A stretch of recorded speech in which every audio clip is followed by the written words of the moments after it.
Au sommaire de votre édition des initiatives, clin d'œil en Savoie à un jeune grenoblois paraplégique qui, grâce à sa bande de copains, pratique le ski rando.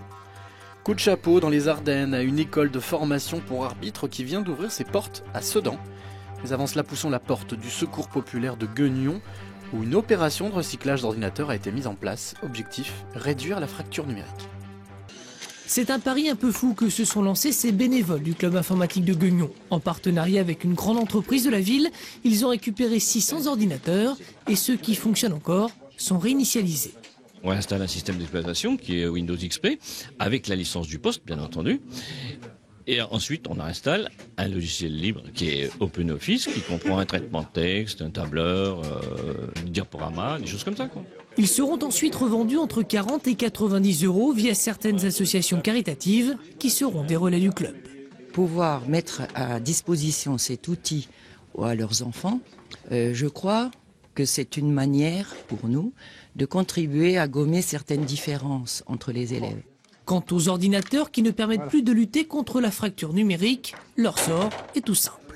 Je démantèle un ordinateur là, pour tout récupérer, séparer les plastiques, carte mère, disque dur, barrette mémoire, et connecteur, quoi, tout pour trier et que ça va être recyclé après. Le projet développé par ces mordus de la souris est à la fois environnemental, sociétal et économique. L'objectif, c'est aussi de s'associer à une ressourcerie qui va se créer d'ici la fin de l'année à Guignon et donc d'augmenter le périmètre. Déjà, il y a 5 communautés de communes qui ont associé à ce projet et par la suite au département et région. Et avec le développement de l'aspect recyclage de leur opération, le club informatique espère créer un emploi à temps plein. Contrairement aux apparences, le football n'est pas qu'un sport d'hommes et pour tordre le cou aux idées reçues, le Racing Club de Strasbourg vient d'ouvrir une école de foot pour filles. Le moins que l'on puisse dire, c'est que ces demoiselles en ont sous les crampons. Jouer au Racing parce que c'est un grand club et Célestat c'est un petit club et c'est bien le Racing. Moi j'aime bien qu'on joue en équipe et qu'on joue pas trop perso. Déjà j'aimerais bien jouer dans l'équipe de France féminine. À Sedan, c'est un centre de formation pour arbitres qui vient d'ouvrir ses portes. Et les stagiaires sont entraînés par un maître en la matière, puisqu'il s'agit d'Éric Poula, arbitre de la Coupe du Monde en Allemagne en 2006. Intensité et violence. On se désintéresse totalement du ballon. On crochette. Leçon du jour, les tacles dangereux. Les élèves ont 14-15 ans, les dribbles, ils s'en moquent. Eux, ils préfèrent les actions litigieuses. Leur professeur, un ancien pro du sifflet, Éric Poula, une Coupe du Monde à son actif. 30 années d'arbitrage, dont 20 années au plus haut niveau, m'ont quand même amené une certaine connaissance du milieu que je souhaite absolument retranscrire à ces jeunes pour qu'ils puissent éviter certaines embûches et progresser rapidement dans la fonction. Chaque club a l'obligation de fournir des arbitres à la Ligue. Cette formation, c'est une manière de se mettre en règle pour le club de Sedan. Pour ces jeunes, c'est l'occasion de vivre leur passion autrement. Je joue toujours au foot, donc je voulais pas quitter, sachant que je commence à avoir un petit peu... Je m'étais blessé une fois, donc j'ai un petit peu de mal à revenir au niveau. Donc l'arbitrage me permet de rester au contact avec le monde du football. De la théorie au sifflet, les jeunes profitent des matchs d'entraînement du club ardennais, sans pression, avant d'arbitrer une première fois en match officiel.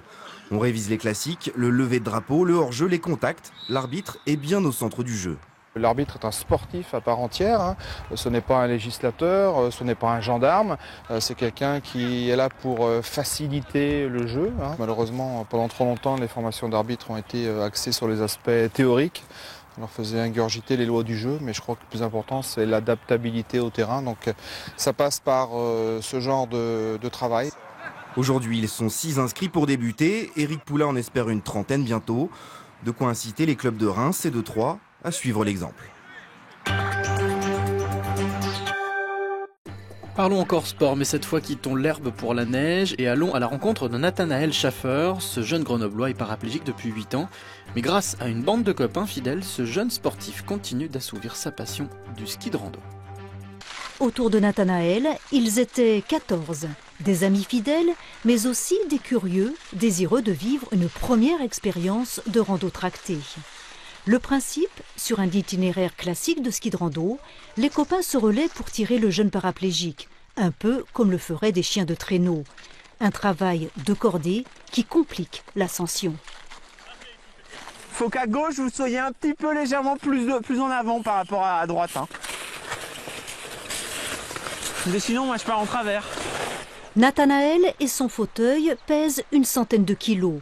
Excellent surfeur avant son accident et habitué à ses sorties, le jeune sportif peut conseiller ses amis sur la meilleure façon de le hisser vers le sommet.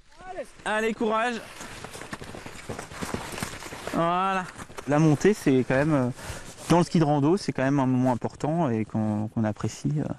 Moi, c'est vrai que je ne fais pas énormément d'efforts physiques à la montée, mais j'ai quand même à maintenir l'équilibre, à gérer un petit peu quand il y a des ennuis techniques, etc.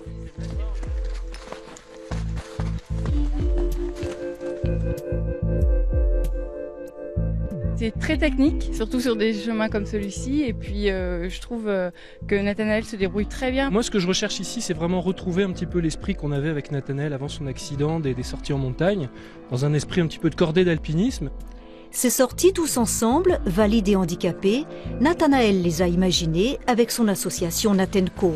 Son ambition, motiver d'autres skieurs assis. Ça se fait l'été, mais ça se fait pas l'hiver. Donc voilà, moi je pense que l'hiver c'est encore plus agréable parce que la descente est active. Car dans la descente, Nathanaël retrouve toute son autonomie et ses sensations de grand skieur. Et si vous voulez partager son plaisir de la montagne, la Grande Cordée reste ouverte à toutes les bonnes volontés. Le 12-13 continue avec l'édition nationale.